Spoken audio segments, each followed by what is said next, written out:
धड़कनें रुक जाती हैं, सांस थम जाती है और सनातन मौन टूटता है एक अटल सत्य के गर्जन से। जो धर्म की रक्षा करने जाएगा वो स्वयं को खो देगा। ये कोई कविता नहीं है, ये कोई प्रार्थना नहीं है, ये वो अग्निवचन है जो अष्टावक्र के मुख से निकलकर तीनों लोकों में कंपन पैदा कर गया। सुनो, पूरी तरह सुनो, क्योंकि ये कथा केवल राजाओं के लिए नहीं, केवल ऋषियों के लिए नहीं, ये हर उस आत्मा के लिए है जो धर्म के नाम पर अपने आप को मिटा बैठी। बहुत पुरानी बात है। उस समय मिथिला के राज सिंहासन पर विराजमान थे राजा जनक, वेद वेदांग के पंडित, यज्ञ अनुष्ठान के साधक, प्रजापालक, धर्म रक्षक। उनकी ख्याति सातों द्वीपों में फैली थी कि जनक से बढ़कर धर्मात्मा कोई नहीं। और इसी गर्व के मद में डूबे हुए एक दिन राजा जनक ने सोचा, मैं धर्म की नींव हूं, यदि मैं न रहा तो धर्म कहां रहेगा, मुझे ही धर्म की रक्षा करनी है। तो उन्होंने धर्म की रक्षा का व्रत ले लिया।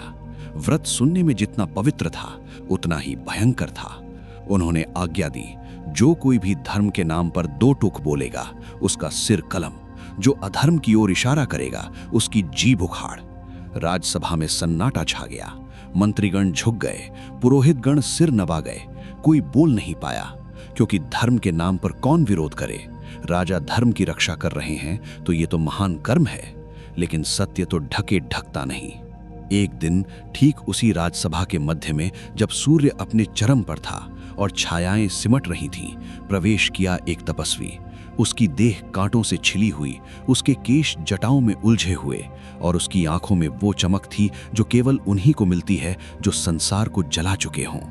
वो तपस्वी कोई और नहीं, अष्टावक्र थे। उनका शरीर 8 स्थानों पर टेढ़ा था, कुब्ज, कुटिल, पर उनका आत्मबल सीधा था, जैसे कोई तीर कभी टेढ़ा नहीं होता, चाहे धनुष ही क्यों न टेढ़ा हो। अष्टावक्र ने सिंहासन की ओर देखा। राजा जनक उठ खड़े हुए, आदर से नहीं अपितु चौंक कर। उन्होंने पूछा, हे महात्मन, आप कौन हैं? अष्टावक्र ने गर्जना की और वो गर्जना आकाश में फैल गई। मैं वो हूं जिसने धर्म की रक्षा करना छोड़ दिया ताकि धर्म बच सके। राजसभा में सन्नाटा टूट गया, कोलाहल मच गया। सेनापति ने तलवार निकाल ली। मंत्री चिल्लाए, ये अधर्मी है, राजा धर्म की रक्षा कर रहे हैं और ये उनका अपमान कर रहा है।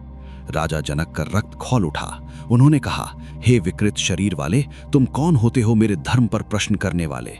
मैंने हजारों यज्ञ किए हैं, मैंने दान दिए हैं, मैंने शास्त्र पढ़े हैं, और तुम मुझे धर्म सिखाओगे? अष्टावक्र हंसे। वो हंसी ऐसी थी जैसे सागर किनारे से टकराए। उन्होंने कहा, तुमने जो कुछ किया वो सब तुम्हारे मैं के लिए किया। तुम धर्म की रक्षा नहीं कर रहे, तुम अपनी प्रतिष्ठा की रक्षा कर रहे हो।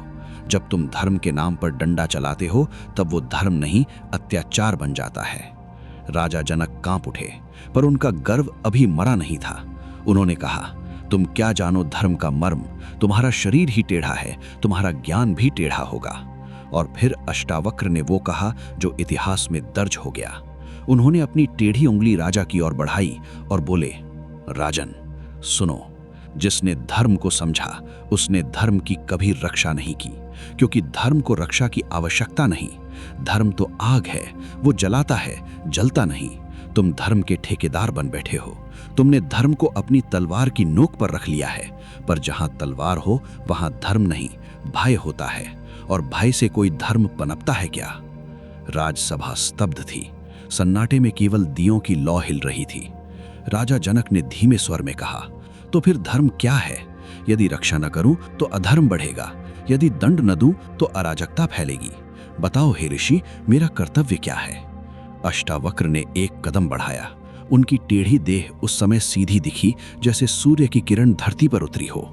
तुम्हारा कर्तव्य धर्म की रक्षा करना नहीं है राजन, तुम्हारा कर्तव्य है स्वयं को जानना, क्योंकि जो स्वयं को जान लेता है उसके हर कर्म में धर्म स्वयं बहता है, जैसे नदी समुद्र की ओर बहती है। तुम धर्म के पीछे मत भागो, धर्म तो तुम्हारे पीछे पीछे आएगा जब तुम अपने भीतर के सत्य में स्थित होगे। राजा जनक की आंखों से आंसू बहने लगे। उन्होंने कहा, मैंने अपना सब कुछ धर्म पर न्यौछावर कर दिया। मैंने सुख त्यागा, नींद त्यागी, विश्राम त्यागा, और तुम कहते हो कि मैं धर्म की रक्षा नहीं कर रहा था? अष्टावक्र ने उत्तर दिया, तुमने सब कुछ त्यागा, पर एक चीज नहीं त्यागी, अपना मैं धर्म कर रहा हूं वाला अहंकार, वही तुम्हारा असली अधर्म है। जब तुम कहते हो मैं धर्म की रक्षा करूंगा, तब तुम धर्म को अपने से छोटा कर देते हो। पर धर्म तो ब्रह्म है और ब्रह्म को कोई रक्षा नहीं कर सकता, ब्रह्म तो रक्षा करता है। राजा जनक घुटनों के बल गिर पड़े। उनका सिंहासन खाली था, उनका मुकुट लुढ़क गया था, उनकी तलवार धूल में पड़ी थी। मैं हार गया हे महर्षि, मैंने अपने धर्म के नाम पर कितने लोगों को दंड दिया, कितने निर्दोषों को सजा दी, और मैं समझता था कि मैं धर्म का रक्षक हूं, पर मैं तो केवल अपने अहंकार का रक्षक था। अष्टावक्र ने अपना हाथ राजा के सिर पर रखा। वो हाथ कांटों से छिला हुआ था, जलता हुआ था, पर उसमें वो शीतलता थी जो केवल ज्ञान की होती है। उठो राजन, तुमने अपना सब कुछ खो दिया है, पर जो खो गया उसी में तुमने सब कुछ पा लिया है। अब तुम धर्म की रक्षा करने वाले नहीं रहे, अब तुम स्वयं धर्म हो। और फिर वो घटना घटी जिसे कोई भूल नहीं सकता। अष्टावक्र ने कहा, आज से तुम कोई व्रत नहीं लोगे, आज से तुम कोई अनुष्ठान नहीं करोगे, आज से तुम केवल साक्षी रहोगे, अपने हर कर्म का साक्षी, अपने हर विचार का साक्षी, अपने हर भाव का साक्षी।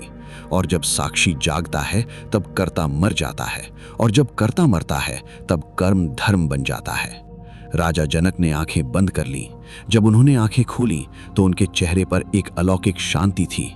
वो शांति किसी यज्ञ से नहीं, किसी दान से नहीं, किसी तप से नहीं, वो शांति थी आत्म साक्षात्कार की। उन्होंने कहा, मैंने समझ लिया, धर्म कोई किला नहीं जिसकी रक्षा हो, धर्म कोई सीमा नहीं जिसकी रेखाएं खींची जाएं। धर्म तो अंतरिक्ष है, असीम, अछूता, अजेय, और मैं उस अंतरिक्ष में तैर रहा था अपनी छोटी सी नाव लेकर। अष्टावक्र ने अंतिम बार कहा, सत्य यही है राजन, जो धर्म को पकड़ता है वो धर्म खो देता है, जो धर्म को छोड़ देता है वो धर्म बन जाता है। अब जाओ और किसी को मत सिखाओ कि धर्म क्या है, बस जियो, जीते जाओ, तुम्हारा जीना ही धर्म होगा। राजा जनक ने प्रणाम किया, और जब उन्होंने सिर उठाया तो अष्टावक्र वहां नहीं थे, मानो वे कभी थे ही नहीं, मानो ये संपूर्ण घटना एक स्वप्न थी। पर राजा के हृदय में जो परिवर्तन हुआ था वो स्वप्न नहीं था। वो दिन मिथिला के इतिहास का अंतिम दिन था जब धर्म के नाम पर कोई दंड दिया गया। उस दिन के बाद राजा जनक ने कोई शस्त्र नहीं उठाया, कोई आज्ञा नहीं दी, कोई नियम नहीं बनाया।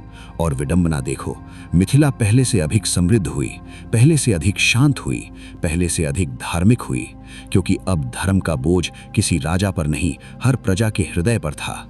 और हृदय से उपजा धर्म कभी मरता नहीं। सुनने वाले, तुम भी रुको एक पल। तुम कितनी बार धर्म के नाम पर दूसरों को सुधारने निकले हो? तुम कितनी बार अपने सत्य को अपने कर्मों के पीछे छिपा बैठे हो? अष्टावक्र का यही संदेश है, जो धर्म की रक्षा करने जाता है वो स्वयं को खो देता है, पर जो स्वयं को खोज लेता है वो धर्म बन जाता है। अब चुनाव तुम्हारा है, तुम्हारा धर्म क्या है? तलवार या साक्षिता, दंड या करुणा, अहंकार या मौन? सोचो, क्योंकि ये कथा खत्म नहीं होती, ये तुमसे शुरू होती है।